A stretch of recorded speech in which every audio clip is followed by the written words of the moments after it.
Hi friends, భారతదేశంలో అత్యంత ఖరీదైన కారుగా చెప్పుకునే ఫార్చ్యూనర్ ఏటా కనీసం 40,000 మంది ఈ కారును మన దేశంలో కొనుగోలు చేస్తారు.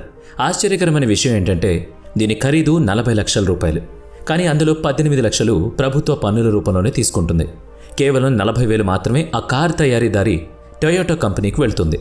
ఇక మధ్యతరగతి కారుగా చెప్పుకునే మారుతి స్విఫ్ట్ నిజానికి 7 లక్షలే అయినా మీరు కారు కోసం ఎంత చెల్లిస్తారో తెలుసా? అక్షరాల 13,23,621 రూపాయలు.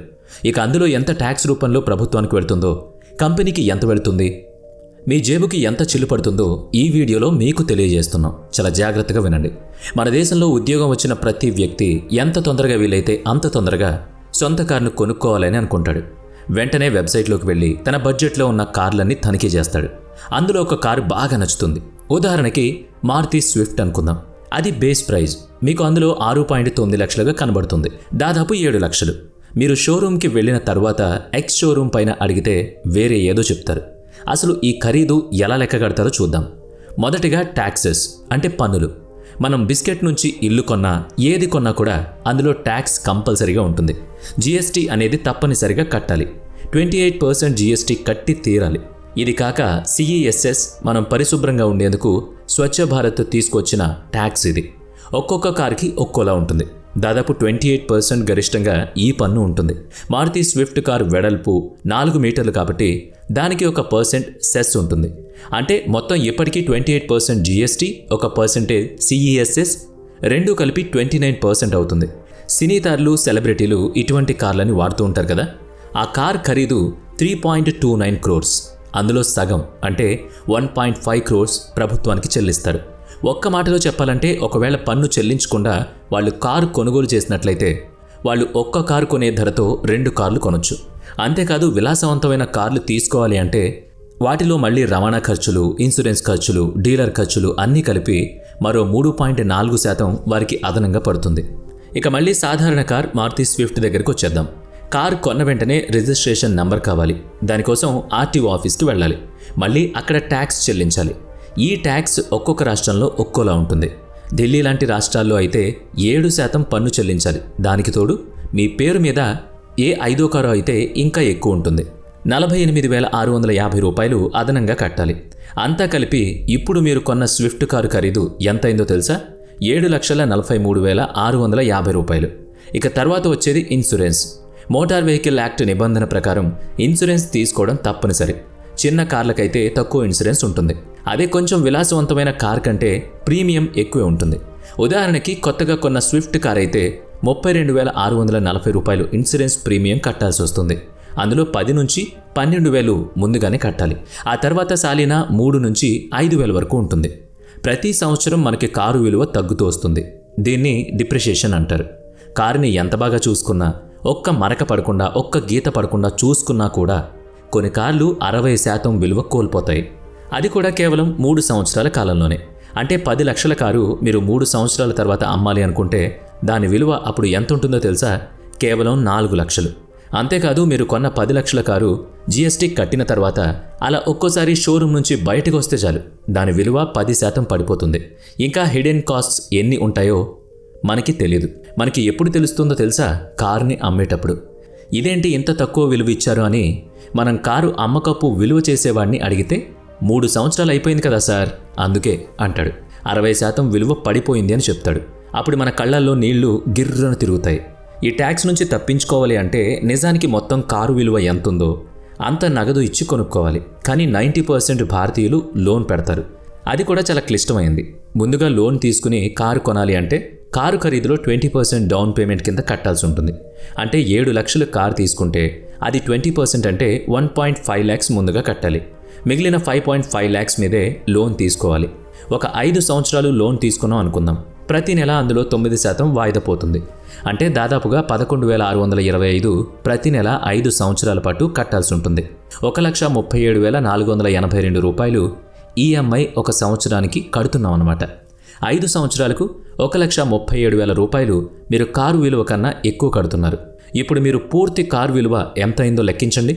9,12,321 రూపాయలు. అంతేకాదు ఎడ్యుకేషన్ లోన్ తీసుకున్నా, హోమ్ లోన్ తీసుకున్నా మనకి ఎంతో కొంత లాభం ఉంటుంది. ట్యాక్స్ బెనిఫిట్స్ ఉంటాయి. కానీ కార్ కోసం తీసుకుంటే మాత్రం అవి ఏవీ ఉండవు. ఇక 20% మంది కార్లు కేవలం తమ విలాసాన్ని చూపించుకోవడం కోసం తీసుకుంటారు. ఈఎంఐలు కట్టకుండా వదిలేస్తారు. దాంతో అసలు కట్టాల్సిన దాని మీద వడ్డీ పెరిగిపోతూ ఉంటుంది. ఇక లోన్ వల్ల చిక్కుకుపోతారు. ఇదంతా కేవలం కారు కొనడానికి మాత్రమే లెక్కలు వేశాం. కారు కొన్న తర్వాత పరిస్థితి ఏంటి అది కూడా చూద్దాం. కారు కొన్న తర్వాత ముందుగా మనకు గుర్తొచ్చే ఖర్చు ఇంధనం. 7 సంవత్సరాల వ్యవధిలో పెట్రోల్ విలువ 62% పెరిగింది. గత 2 సంవత్సరాల నుంచి పెట్రోల్ విలువ 92 రూపాయల నుంచి 106 రూపాయలు అయింది. స్విఫ్ట్ కార్ విషయానికి వస్తే 15 కిలోమీటర్ల మైలేజ్ హైవే మీద ఇస్తుంది అనుకుందాం. అంటే సగటు భారతీయుడు ప్రతిరోజు 35 కిలోమీటర్లు కార్లో వెళతాడు. ప్రతి నెల 6,280 ఇంధన ఖర్చు అవుతుంది. సంవత్సరానికి దాదాపుగా 82,000. అదే 5 సంవత్సరాలు గనక అలాగే కార్ని వాడితే కేవలం పెట్రోల్ ఖర్చు మాత్రమే 4 లక్షల రూపాయల పైనే. ఇప్పుడు 5 సంవత్సరాలకి మీరు పెట్టిన కారు ఖర్చు ఎంత అయింది? ఇప్పటికీ 13,23,621 రూపాయలు. ఇప్పుడు మనం తీసుకున్న లెక్కలన్నీ ఒక 5 సంవత్సరాల పాటు పెట్రోల్ ఖర్చులు పెరగకపోతే ఇలాగే ఉంటుంది. కానీ పరిస్థితులు అలా ఉండవు కదా, ఎప్పటికప్పుడు మారుతూనే ఉంటాయి. ఇక పెట్రోల్ మీద గవర్నమెంట్ వేసే ట్యాక్స్ కూడా 450% పెరిగింది. అందులో సగం ప్రభుత్వానికి వెళ్ళిపోతుంది. పెట్రోల్ ధరల విషయం పక్కన పెట్టినా ఖచ్చితంగా కారు తీసుకోవాలి అనుకునేవారు తీసుకుంటారు. మరి మెయింటెనెన్స్ ఖర్చు సంవత్సరానికి కనీసం 27,000 రూపాయలు. ఇక ఇప్పుడు 7 లక్షల కారుకి మీరు పెట్టే 5 సంవత్సరాల ఖర్చు ఎంత అయిందో తెలుసా? 13,50,632 రూపాయలు. ఇవన్నీ మనకు కనబడుతున్న ఖర్చులు. ఇక కనబడిన ఖర్చు, అసలు మనం పట్టించుకొని ఖర్చు ఏంటో తెలుసా? సమయం విలువ. గత 5 సంవత్సరాల్లో మనుషుల కన్నా సొంత వాహనాల ట్రాఫిక్ ఎక్కువైందని బెంగళూరు ముఖ్యమంత్రి ఒక ప్రకటనలో తెలియజేశారు.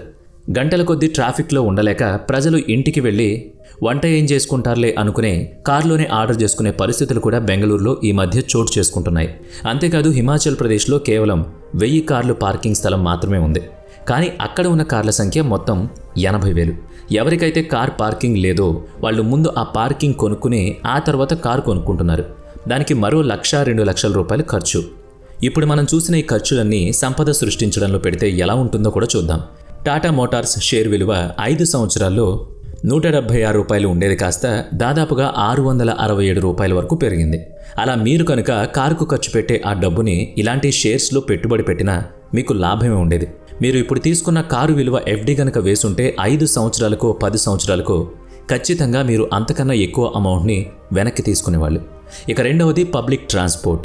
ప్రజా రవాణా వ్యవస్థను ఉపయోగించుకోవడం చాలా ప్రధాన పట్టణాల్లో ఇప్పుడు బస్సులు, ట్రైన్లు, మెట్రోలు, ట్రామ్లు ఇలా ప్రజా రవాణా వ్యవస్థ ఎన్నెన్నో మార్పులను తీసుకొస్తోంది. అవి చాలా చౌక ధరల్లో కూడా లభిస్తున్నాయి. కొన్ని రాష్ట్రాల్లో అయితే ఉచితంగా కూడా అందిస్తున్నారు. కారులో వెళ్తే కిలోమీటర్కి 70 నుంచి 80 రూపాయలు పడుతుంది. అదే మెట్రోలో వెళితే కేవలం 20 రూపాయల ఖర్చుతో వెళ్ళిపోవచ్చు. బస్సులో అయితే ఇంకా తక్కువ ఉంటుంది. ఇక కారుని అద్దెకిచ్చే సంస్థలు కూడా ఇప్పుడు చాలా ఉన్నాయి. అలా అద్దెకు తీసుకోవడం వల్ల లేదా మన కారును అద్దెకు ఇవ్వడం ద్వారా కూడా చాలా డబ్బులు ఆదా చేసుకోవచ్చు. అలాగే డబ్బు మిగులుతుంది కూడా. అంతేకాదు కారు కొనాలి అనుకున్నప్పుడు సెకండ్ హ్యాండ్ కార్లు కొనడంలో తప్పులేదు. దానివల్ల ఎంతో డబ్బుని ఆదా చేసుకునే వాళ్ళు అవుతారు. పెద్ద పెద్ద కంపెనీల్లో సీఈఓలు కూడా ఇదే పద్ధతిని అవలంబిస్తారు.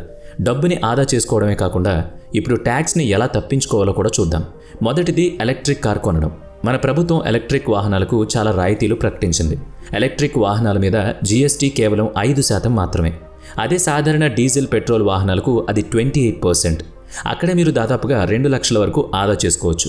అంతేకాకుండా కొన్ని ప్రభుత్వాలు, ఉదాహరణకి తమిళనాడు ప్రభుత్వం ఈ ఎలక్ట్రికల్ కార్లపై మోటార్ వెహికల్ రిజిస్ట్రేషన్ కూడా 100% ఉచితం చేసింది.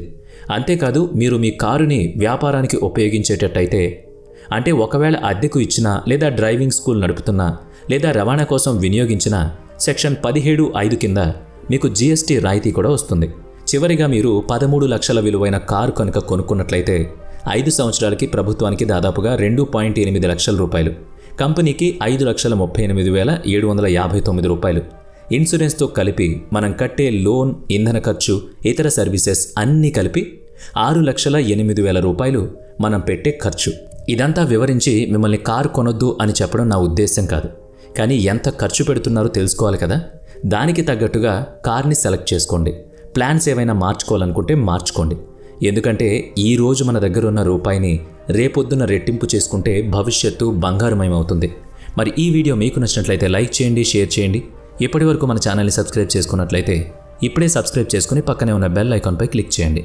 నెక్స్ట్ వీడియోలో మళ్ళీ కలుద్దాం. Thanks for watching.